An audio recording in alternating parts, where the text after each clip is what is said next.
Halo semuanya, pernah nggak sih kalian merasa kagum terhadap seseorang yang menyampaikan pesan? Atau bahkan justru sebaliknya, kalian merasa bosan dan tidak percaya terhadap seseorang yang menyampaikan pesan tersebut? Ternyata bukan cuma apa yang kita sampaikan saja yang penting, tetapi bagaimana cara kita menyampaikannya.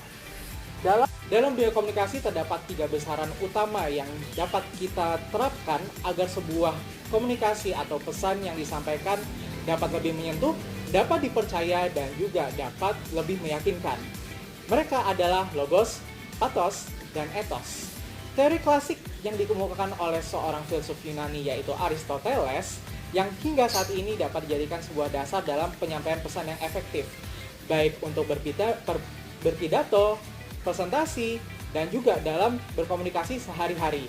Oleh karena itu, mari kita bahas satu persatu. Nah, kita mulai dari ethos. Ethos adalah tentang kepercayaan, seperti seberapa besar audiens percaya pada kamu sebagai pembicara, atau apakah kamu layak didengarkan. Bayangkan, kamu sedang menyampaikan sebuah ide. Bahkan sebelum kamu selesai bicara, audiens tersebut bertanya-tanya dalam hati, siapa kamu? Kenapa saya harus percaya kepada kamu? Nah, ethos akan menjawab hal tersebut.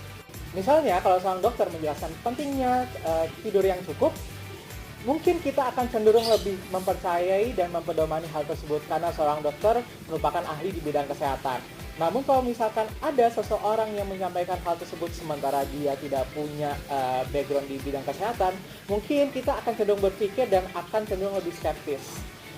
Dan satu hal yang penting, ethos itu juga dibangun dari kredibilitas, pengalaman, sikap, dan cara kita membawa diri.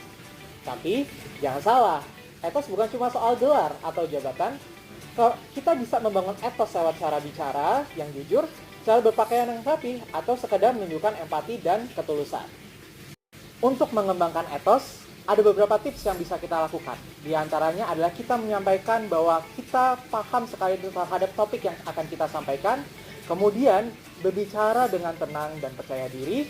Dan yang ketiga adalah tunjukkan integritas, bahwa kita jangan asal ngomong dan jangan sok tahu.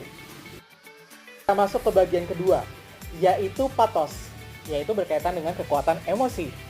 Kadang kita bisa tergerak bukan cuma karena data, tetapi juga faktor perasaan. Coba bayangkan kamu menonton video singkat tentang anak-anak korban bencana yang kehilangan tempat tinggal. Meskipun kamu belum tahu angka kerugiannya, kamu langsung merasa sedih, marah, atau bahkan ingin merasa membantu. Itulah cara pathos bekerja. Pathos menghubungkan isi pesanmu dengan perasaan yang ada, seperti simpati, empati, harapan, bahkan kekuatan. Itu, emosi bisa jadi sangat kuat dalam membuat orang mengambil tindakan.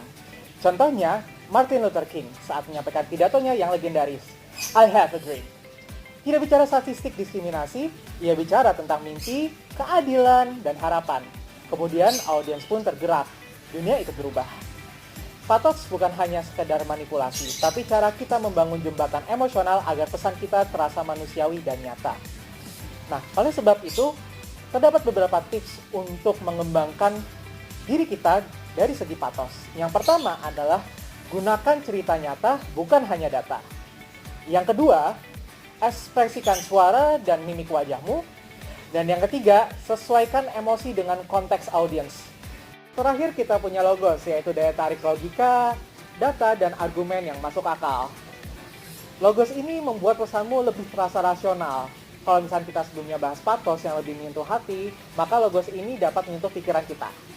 Misalnya kamu bilang program ini bisa menghemat biaya hingga 30%, mempercepat proses kerja 2 kali lipat, dan terbukti berhasil di 10 kota besar di Indonesia. Mungkin audiens akan lebih berpikir, oh ini masuk akal, ada datanya. Saya bisa mempercaya hal-hal tersebut. Logo sering digunakan dalam presentasi bisnis, laporan akademik, atau bahkan debat kebijakan. Tapi penting juga di percakapan sehari-hari, agar kita tidak asal klaim, tapi bisa memberi alasan yang jauh lebih logis. Oleh sebab itu, terdapat beberapa tips yang dapat kita gunakan supaya kita dapat meningkatkan dari segi logos. Yang pertama adalah gunakan data dan fakta dari sumber terpercaya seperti paper atau bahkan jurnal ilmiah. Yang kedua adalah susun argumen secara runtut dan runut, mulai dari premisnya hingga ke kesimpulan. Yang ketiga, jangan berlebihan atau meminta data hanya untuk terlihat lebih pintar. Oke, hal yang paling menarik dan yang paling efektif adalah ketika kita menggabungkan 3 hal sebelumnya seperti logos, pathos, dan ethos menjadi ke dalam sebuah kesatuan.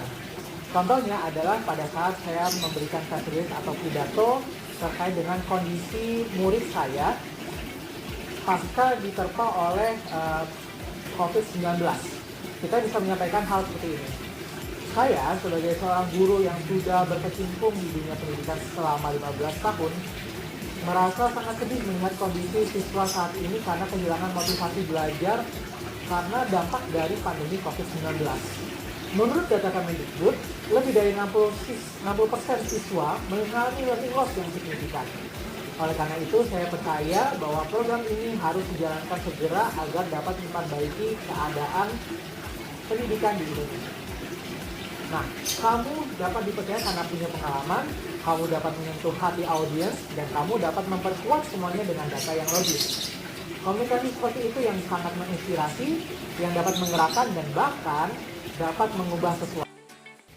Nah, sekarang kita dapat tahu bahwa komunikasi yang kuat itu bukan sekedar kita dapat berbicara panjang lebar saja, tetapi bagaimana kamu menyampaikan pesan tersebut dengan karakter yang dipercaya seperti ethos, perasaan yang menyentuh seperti pathos, dan logika yang masuk akal seperti logos.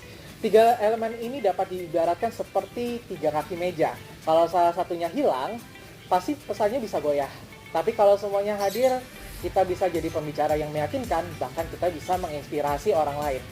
Sekarang, coba pikirkan saat kamu berbicara di depan umum. Lebih dominan yang mana? Logos, pathos, atau ethos? Sekian video dari saya. Sampai jumpa di video edukasi berikutnya. Dah.